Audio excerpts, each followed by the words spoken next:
Hi, പുതിയൊരു വീഡിയോയിലോട്ട് എല്ലാ കൂട്ടുകാർക്കും ഒരിക്കൽ കൂടി സ്വാഗതം. അപ്പോൾ ഇതെന്താണെന്ന് എല്ലാവർക്കും മനസ്സിലായോ? ഇത് നമ്മുടെ ഉലുവയുടെ ഇലയാണ് തോരൻ വെക്കാനായിട്ട്. അപ്പം ഞാനിന്ന് നോർത്ത് ഇന്ത്യൻ ഫുഡാണ് ഉണ്ടാക്കുന്നത്.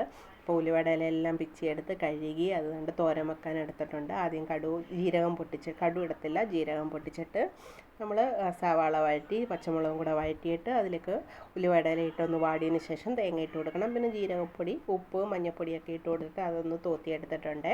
അപ്പോൾ അതവിടെ റെഡിയായി. ഇനി അടുത്തത് പനീറിൻ്റെ ഒരു സബ്ജി ഉണ്ടാക്കണം. കുറച്ച് പനീർ ഇവിടെ വാങ്ങിച്ചിട്ടുണ്ടായിരുന്നു. അപ്പോൾ അതും ഇതുപോലെ തന്നെ എല്ലാം ഗ്രേവിയാക്കി എടുക്കുക. ഇതൊരു ഗ്രേവി ടൈപ്പ് എടുക്കുവാണ്. അപ്പം അതും എല്ലാം റെഡി ആയിട്ടുണ്ട്. പനീറിൻ്റെ സബ്ജി ആയിട്ടുണ്ട്. അപ്പോൾ ഇവിടുത്തെ ചോറ് വെക്കുന്നതുകൊണ്ട് ഒത്തിരി കറികൾ നല്ലൊരു ടേസ്റ്റാണ് കഴിക്കാൻ. അല്ലെങ്കിൽ എനിക്കിഷ്ടമില്ല ഇങ്ങനെ കഴിക്കാൻ. അപ്പോൾ ഇവിടുത്തെ ചോറ് വെക്കുന്ന ദിവസമെല്ലാം ഞാൻ 2, 3, 4 ഒക്കെ കറികൾ വെക്കും. പിന്നെ നമുക്ക് മെയിനായിട്ട് വേണ്ടത് ഡാല് കറിയാണ്. ഡാല് കറിക്ക് വേണ്ടിയിട്ട് നമ്മുടെ തുമരപ്പരിപ്പും വേറെ മഞ്ഞ കളറുള്ള പരിപ്പും കൂടെ എടുത്തിട്ടുണ്ട്. അപ്പോൾ അതെല്ലാം വേവിച്ച് നമ്മുടെ പരിപ്പ് കറി റെഡി ആയിട്ടുണ്ട്. അതിനകത്തേക്കും കുറച്ച് മല്ലിയിലയൊക്കെ ഇട്ട് കൊടുത്തിട്ടൊന്ന് തീ ഓഫ് ചെയ്തിട്ടുണ്ട്.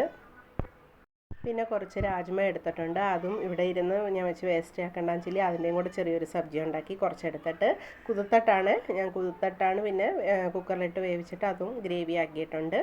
അപ്പം നമ്മുടെ ചോറിൻ്റെ കൂടെ അങ്ങനെ 1, 2 കറി ഉണ്ടെങ്കിൽ നമുക്ക് കഴിക്കാൻ പറ്റും. പക്ഷേ ഇവിടുത്തെ ചോറ് കഴിക്കണമെന്നുണ്ടെങ്കിൽ നല്ല എരിവും പുളിയും ഒത്തിരി കറികളൊക്കെ വേണം. അപ്പോൾ ചോറ് വിളമ്പിയിട്ടുണ്ട്. ജീര റൈസിൻ്റെയാണ്, ഞാൻ പറ്റിച്ചെടുക്കുന്ന ചോറാണ്. എന്നിട്ട് ഡാൽ കറി വിളമ്പിയിട്ടുണ്ട്. പിന്നെ പനീറിൻ്റെ സബ്ജി വിളമ്പിയിട്ടുണ്ട്. പിന്നെ രാജ്മയുടെ സബ്ജിയും വിളമ്പിയിട്ടുണ്ട്. പിന്നെ നമ്മുടെ മെയിനായിട്ടുള്ളത് ഉലുവയുടെ ഇലയുടെ തോരനും വിളമ്പിയിട്ടുണ്ട്. ഭയങ്കര ടേസ്റ്റിയാണ് ഉലുവയുടെ ഇലയുടെ തോരന. ഗുണമുണ്ട്, നമ്മുടെ ഹെൽത്തിന് നല്ലതാണ്, വയറ് സംബന്ധമായ കാര്യങ്ങൾക്കൊക്കെ നല്ലതാണ്. അപ്പം ഇത്രയായിരുന്നു ഇന്നത്തെ ലഞ്ച്.